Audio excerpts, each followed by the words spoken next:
Okay, we're going to take a look at a little Dinky 63B seaplane. It had other call letters. It was known as Model 700. It was initially produced from 39 to 41, came in this box, and again produced from 49 to 57. That's Dinky Toy. So this little flying boat that maybe Dinky experts or collectors know. Here's a model from the box. And you can see it's nice. It's got the 4 props. They'll spin if you blow on them. Underneath the wing it says seaplane. And as I say, it was produced pre-war and post-war. It's known as a Mercury seaplane. And I guess the real question people have is, what's all this stuff under casting? It seems very unnecessary. But I'm glad you asked, because the pre-war version, this one here, you can see it actually has different call letters, DHJ and VKW, and underneath the wing, the pre-war version says seaplane, Mercury seaplane, and you see a little clip here, and this clip, I'll show you what that does in a minute, but you can see on the side here it says Mercury, got little different spinners, Mercury on the other side, and the actual shape of the wingtips and tail tips are a little bit different. But the clip underneath, I'm glad you asked, it went on this little thing here. This is the DHK, this is the Mayo Composite plane, and we had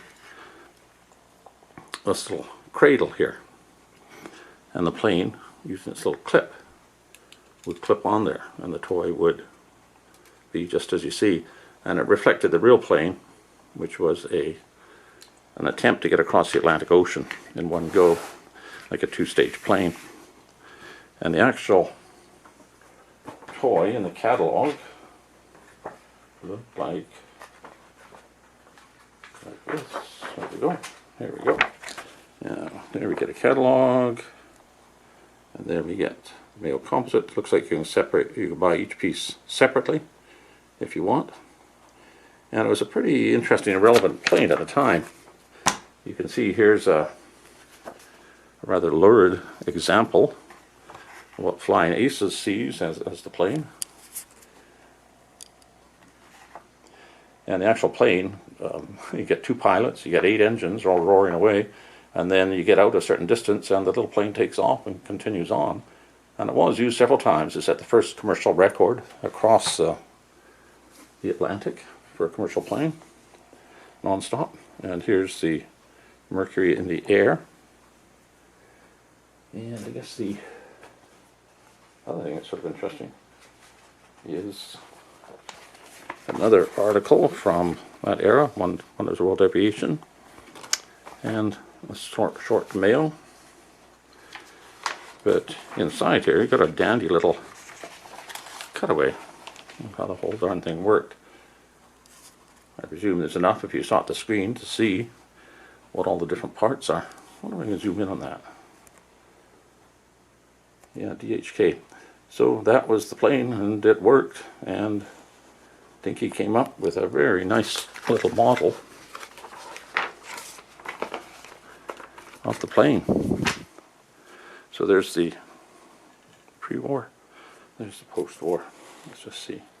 Oh yeah, zooming in works. The 2 of them. And of course you can pull more out of the box. You get the whole little phalanx of them. But yeah, I don't know if there are many Mercury planes made in real life, you know, the actual planes itself.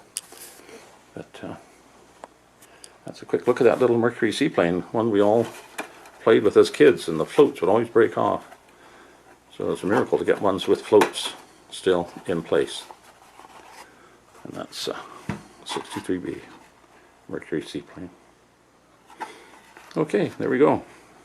Oh, by the way, yellow box, that's how they came to the store. They'd ship them over, and the guys at the stores would open the box of all the boxes and put them out on display, and just the kids loved them.